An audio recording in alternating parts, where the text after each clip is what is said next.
Good morning. आज हम second lesson पे आ गए हैं, द ट्रू ब्यूटी। इसके ऑथर हैं थॉमस कैरे, हैं थॉमस कैरे। आप देख पा रहे होंगे CAREW, डब्ल्यू इसमें साइलेंट है और पढ़ा जाएगा कैरे। अब हम इनके बारे में जान लेते हैं, पोएट के बारे में। कौन है ये?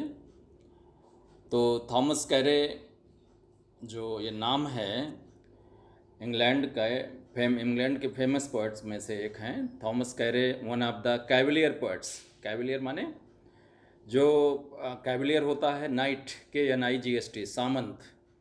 तो सामंत लोग राजाओं की सेना के साथ साथ होते थे, उनके कैप्टन होते, देखभाल करने वाले, आगे आगे चलने वाले, और इनके पास बड़ी रियासत भी होती थी। तो कैवलियर पोएट्स का मतलब ये है, कैवलियर पोएट्स वो पोएट्स कहलाए जो इंग्लैंड के महाराजा जो चार्ल्स फर्स्ट थे, उनके दौरान जो उनसे चार्ल्स फर्स्ट के बारे में कविताएं लिखी, उनकी प्रशंसा किया, प्रेज़ किया, ये सब जो है वो चार्ल्स फर्स्ट से जो रिलेटेड थे किसी तरह से पोइट्री आदि में, वो कैवलियर पोएट्स कहलाए।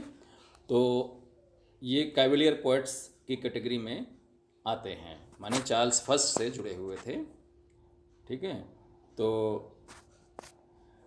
इनका नाम, इनको ग्रुपिंग जो किया गया है, इनकी ग्रुपिंग है कैवलियर पोएट्स में।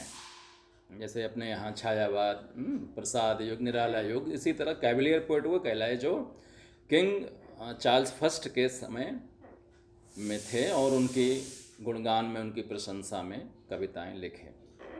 तो Thomas carry, one of the Cavalier poet, was born in West Wickham in 1598. His father's name was Sir Matthew Carey, who was a master in Chancery. He was educated at Corpus Christ, Oxford, जहाँ वो पढ़े।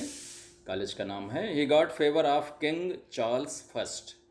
जैसा मैंने पहले बताया, Charles first के समय, Charles first के बारे में ये कविताएं लिखते थे, उनसे प्रशंसा या उस शासनकाल, उनके शासनकाल के दौरान उनके कुछ भी उनके फेवर में लिखे जो लोग, वो कैवलियर पोएट्स कहलाए थे। तो ये इन्होंने किंग चार्ल्स फर्स्ट का फेवर माने उनका बहुत सारा रियायत, उनकी बहुत सारा पक्ष, उनको फ़ायदा कह लें, यहाँ पे एक शब्द कहते हैं फ़ायदा।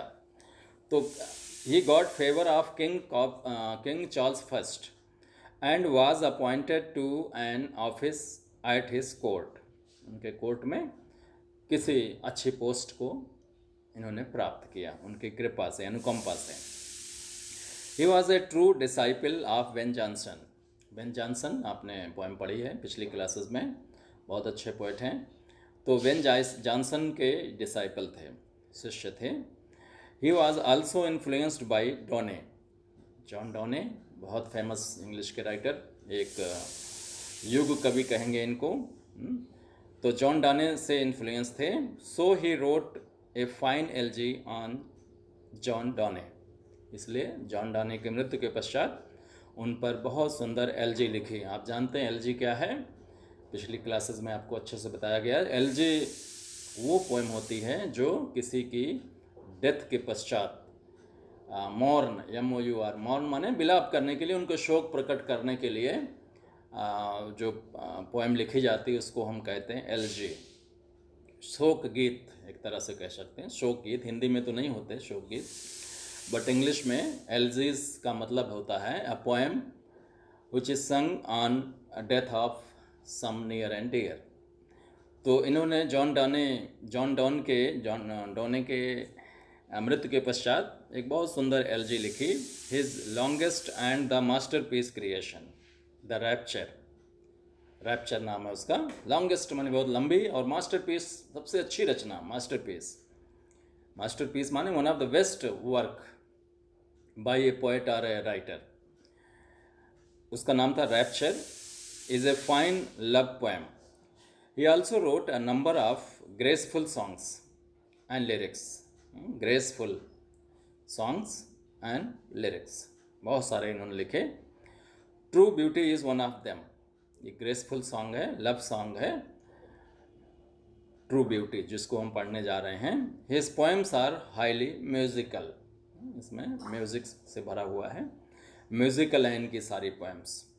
अब ट्रू ब्यूटी जो पोएम है इसको आप देखेंगे कि कौन सी ब्यूटी की बात कर रहे हैं पोएट, कौन सी सुंदरता।